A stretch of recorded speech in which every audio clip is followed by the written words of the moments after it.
Good afternoon, everybody, or evening or morning, whenever you're watching this. We're going to continue our Archmere three-question series with the admission office. Fortunate enough to have Amanda Anderson, Executive Director of Undergraduate Admission at the University of Miami, with us. Met Amanda last summer at a conference, and she's been kind enough to agree to do our three-question series. So, welcome aboard, Amanda. Oh, thank you so much, Chris. I'm very excited to be here and happy summer if this is indeed when everybody's watching this. Yes. Those of you who have watched the three questions series, we have three questions we ask everybody. We modify them sometimes. And Amanda, every once in a while, we have a follow-up question if you'd be kind enough to answer those as well. But question number one is always tell us a little bit about something about your college, about University of Miami, excuse me, that you'd want every prospective student and family to know about. And how can families find out this about University of Miami, either through visits or online or conversation? Absolutely. Thanks again, Chris. First and foremost, again, I'm really looking forward to speaking with you all and just really offering a little bit of candor about this kind of side of the desk. Just really acknowledging upfront that I know this is an intimidating process. And again, just to say upfront, I can absolutely ensure you that everything really will work out. I know it doesn't feel like it right now, but things will absolutely work out. But to really just, I think, start off by talking a little bit about the University of Miami. I threw up that U. In case you're unaware, this is our, I wouldn't say official little thing, but it's something that everybody does when they acknowledge us because we are called the U. We're located in Coral Gables, Florida. So if you're tuning in today to talk about the Miami University of Ohio, I'm sorry about that. I'm the gal in Florida. We are, I think, a lot smaller than a lot of people would anticipate. I think a lot of people lump us in with maybe the UFs, the FSUs, and they assume, and that might be because of sports, they assume that we're this really large school, and we're not. We're a mid-sized school, always hovering around about 12,000 total undergrads. That is not including the really robust graduate options that we have. We have a law school, we have an extremely well-known medical school, alongside some excellent MBA as well as graduate programs. I really would just start there. I don't think many people realize until they physically come to campus just how intimate of a community it really is. Your classes are super small. On average, there are about 18 students per class. And I don't think they also realize that we are a direct admit school, which simply just means that in the admission process, we are going to look at what your chosen major, at least at this time, is. And we're going to look at your experience, that very robust application within the lens of your major, okay? This is certainly not to say that you can't be an undecided student. In fact, the undecided option is an excellent one for, I would say, a great number of students. We really build that program to allow students that exploration where they can kind of figure it out. I mean, it is kind of wild that we make 16, 17-year-olds choose what they want to do when they're 64 years old, right? So again, in terms of just some things you might not know, we're not in downtown Miami. We're again located in that little pocket just south of Miami called Coral Gables. And that is really nice, where you have the access to this large city, but you are kind of in this little college bubble, right? It's not like you are navigating those huge buildings. Instead, we are that kind of campus community, that campus feel, again, just around the corner from a larger metropolitan area. So, yeah, that's what I would start with. Terrific. Question number two. Tell us a little bit about a recent trend at the University of Miami, and that how does that trend, or how has it, and how will it continue to impact and affect your school or your office? Oh, that is such a good question. So I would just say upfront, depending on who is really watching this right now, you're sending your student to an excellent high school where they are getting some really intentional coaching on how to go about this process. And I say that because a lot of students right now, because things feel a little bit chaotic, they're almost taking their application and throwing it at the wall. What I mean by that is they're applying to just dozens of colleges and universities because they're feeling that shift, they're feeling that uncertainty, and they don't maybe feel as confident in submitting, let's say, 7 applications or 10 or maybe even 12. So they're applying to, I met a young lady this year who applied to 42 colleges and universities. And allow me just to get on a little bit of a rant here about what that means, because again, from my perspective, I am the individual who leads our admission committees. I know that I have that intel that maybe other people would really appreciate, and maybe make them feel a little bit more confident not applying to so many colleges. By applying to more and more schools, what is happening with schools in my peer group, so Tulane, USC, you're really seeing a lot of schools like Miami that are getting these, what I call the application boom. Okay. This is not just This is being seen by a lot of schools, again, in our little peer group. Just to give an example, when I started at back in, it was 2019. That is crazy how quickly things fly by. So it was about 6 years ago. We had in the lower 30,000 application mark. So it was around 30-ish thousand applications for that fall 2019 cohort. Get ready to have your minds kind of explode. For the fall of 2025, we received 61,000 applications. And yes, I'm sure it's because of the amazing work that my colleagues have done in getting out there and speaking to all of you students. But this is simply just a student trend that we're seeing, that students are applying to more and more schools every year. Well, maybe 15 years ago, students were applying to about 5 schools. When I applied to college, granted, it was over 20 years ago, I only applied to 3 schools. And my list was very intentional. I knew I was going to get into them. I knew one was a little bit of a reach, but I would need some merit for it.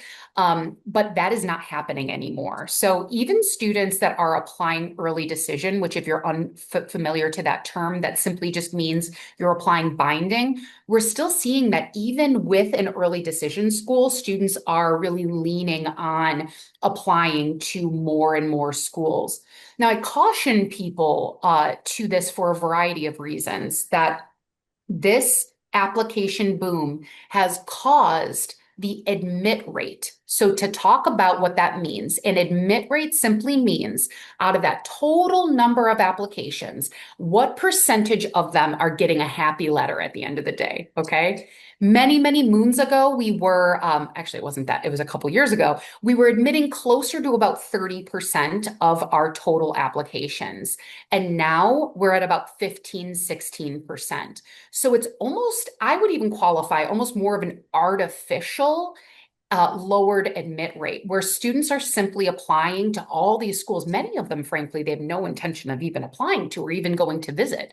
And they are just throwing it out there as a just in case. That's number one. And number two, a result of this big shift is you might have decision fatigue. I speak with students every year that applied non-binding to non-binding to a variety of other schools, and they have that happy letter. And they're sitting there paralyzed. What if I make the wrong choice? What if I make the wrong decision? What if I end up regretting what I'm doing at the end of the day? And you might not be thinking right now about that. You might be saying, oh, no, I need to apply to all these schools because what if I only get into one? First of all, that's not going to happen because you're going to build a very intentional list.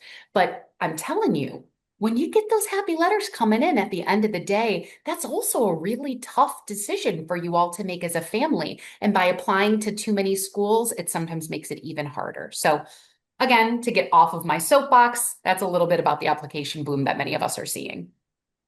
And Amanda, if I could follow up with that, Of course. because it was a great term, intentional list. Mhm. Decision fatigue was another term that you're gonna have to copyright. I like that one. And you're assuming with that decision fatigue that all those extra apps mean good decisions. And Yeah. if we're applying to schools like University of Miami at 15, 16%, there's certainly going to be our share of bad decisions, which can be fatigue in a different way. Um, Very well said. Hmm. Here at Archmere, we have what we call a soft cap on applications because we want that intentional list. Yeah, It's certainly a number that still allows families to have a wide variety of schools and probably apply to even more schools than we would think that they should. sure. Okay. But we've also shared that the reason behind this, and I'd like your opinion on the philosophy behind this, is that Yeah, I can't apply to 42 schools and know 42 schools and check 42 application portals and write 42 why us essays and really know my why for 42 schools, which we honestly believe that our students that apply know you Miami, and they're using an yeah, application toward that because they visited campus and they know the things that they love about Miami and why yeah, they think they can do great things there and why they think Miami can help them do great yeah. things, and that there's power in that knowledge of why. Yeah. Would you subscribe to that philosophy that helping a student reduce their list and knowing their schools even better can improve their applications to those schools as opposed to having 15, 20, 25 Oh applications? my goodness, yes. And I'm so appreciative that you brought up that aspect of this because that is so let's kind of call back and talk a little bit about this phrase of demonstrated interest or demonstrated engagement, where because we have this huge application boom, right? I'm going through 61,000 applications for about 2,300 seats. You're talking, I mean, I'm splitting hairs where, especially in a test optional environment, which for the fall of 2025, we were test optional, we're looking at innumerable 4.0s, innumerable super involved students, where you're like, how do you differentiate? And I'll tell you, if a student has never logged into their applicant portal, if that student is never checking their email for important things, if they've never visited, even virtually, that is going to be something that we look at in this process. And I'm telling you right now, it is impossible for any young man or woman to be able to check 40 application portals without losing their ever-loving marbles. So just making sure that building that intentional list, yes, it's going to help your brain because you're not going to be paralyzed with all of this. But on top of it, it absolutely will impact your demonstrated engagement more than you even think. Thank you very much. Appreciate Yeah. it. All right. A third question. For those of you who, I don't think we really have subscribers that watch our three question series over and over and over again, Amanda, but you did want to adapt the third question. So Yeah. anyone who's watched a previous one, Amanda has adapted this question just slightly. And I'm really excited to hear her answer for it because it's something that I think will help our families moving forward. So can you share something for our families about kind of entering the application and search Yeah. process that you just think is really good advice through your years at Miami, Yeah. and probably words that you share when you sit down with a family member Yeah. or a good friend who's saying, my son's a junior. What kind of advice do you have for them? Yeah. And thank you for allowing me to pivot just a little bit. I was thinking a lot about the intention behind this series, and I get called upon a lot by very overwhelmed families, very overwhelmed moms and dads, overwhelmed students. And I always take a beat with them and I say the following: your status as an applicant to college is the only thing temporary about you. You are still a son, you're still a brother, you're an athlete, you're a scholar. You're all of these amazing things that will continue with you throughout your life. This is completely temporary. Okay. Let's not get so lost in the application that you lose those other incredible things about you. And a lot of this does, either fairly or unfairly, this goes back to the parents. It is your responsibility to ensure that you are not putting that onto on that student. And I know it's not easy because, Timmy, sweet boy, he just sometimes he loses track of things, and I want to make sure that he's not falling behind. Um, the advice that I have is to set aside really intentional times in the week, especially maybe starting in junior year, maybe towards the end of junior year. Set aside really intentional times. And it might feel cheesy at first, but then it's going to get into kind of the swing of a habit where during that time you check in and you say, "Hey there, Susie. I know there's a lot going on. I know you're in the middle of finals. I know you are getting really excited for lacrosse. I know there's a lot going on.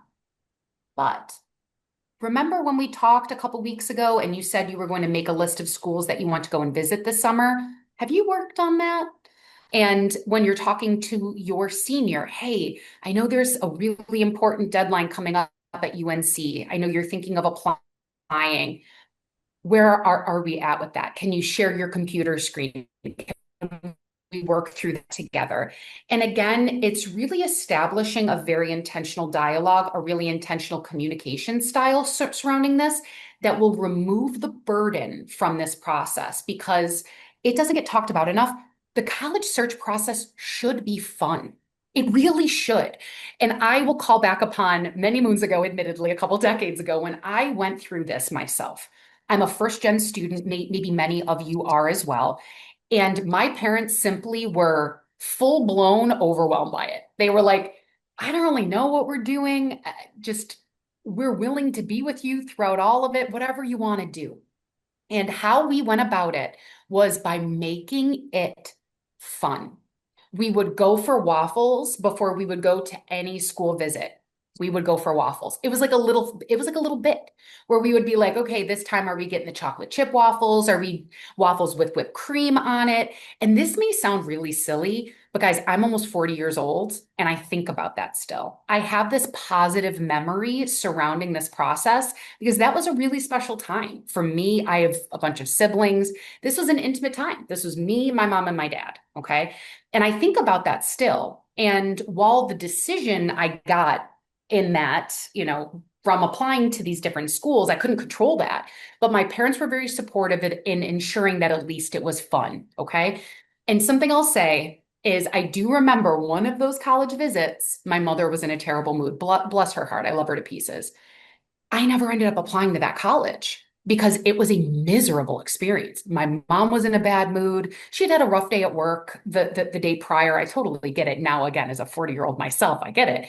But her behavior, poor thing. I mean, I don't need to unload this on her, but it impacted my visit in that way because I didn't have that happy feeling. So again, I hate to burden parents with all of this, but I've been doing this for 17 years. It is something that I see more often than not. Give yourself time to park.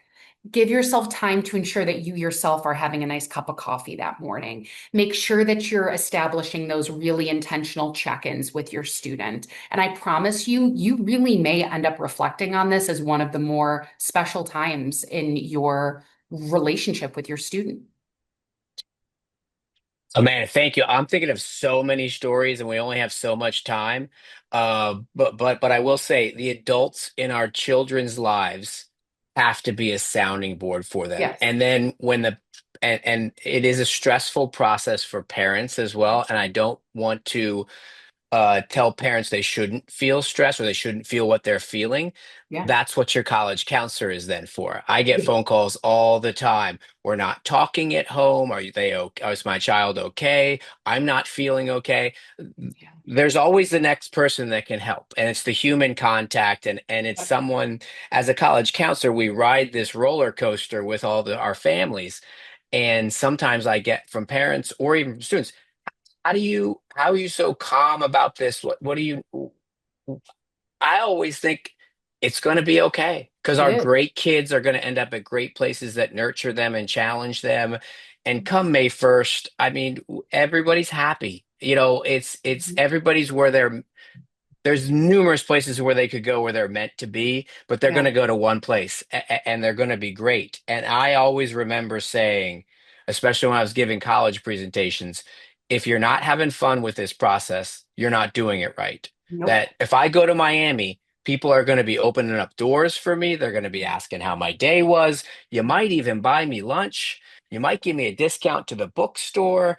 Uh, they're optimistic campuses that these visits should, for the most part, be a lot of fun. Yeah. And you might walk out of a college visit saying, "Oh my goodness, how funny was that? We'll never be applying there." And it's funny. Like I think like if you go about it in that way, it relieves the burden from your student because this might be revolutionary to say high school is not about getting into college. High school is where your daughter, your son, they're finding themselves. They're meeting the guy who's going to stand next to them when they get married. Like it's so much more than just getting into college. Allow them to remain really engaged with those other aspects of their identity. And I promise you, they're going to be better mentally. You will feel better mentally. And at the end of the day, I assure you, when you go to a high school like your students are, they're going to be fine. They're going to get into a great school. It's going to be a great fit for them. It'll all work out. I promise you. And University of Miami is certainly a stop on a lot of schools, visits. And we have a handful of students down at the U, and they all have amazing Good. experiences. So I'm glad we have this relationship to pull from, and Yeah. we've always had great reps. I go back to Charles was one of our first Oh, yeah. reps, and I would say the reason I share this is for our families that are looking at this that actually might be interested in the University of Miami. You pick up the phone, it's still a Mhm. small enough place that somebody answers the phone, and we can always get a reply to our emails. And we have about a dozen visits scheduled for the fall semester already, Amanda, and one of them is University of Miami. So that you come Yes. up and you talk to our students, and it's great. So, Amanda, thank you very much for joining us for this short little three questions series. Wish you the best of luck with the rest of your summer, Thank and you. hope to see you down the line somewhere soon. Okay? Thank you again, Chris. I appreciate it.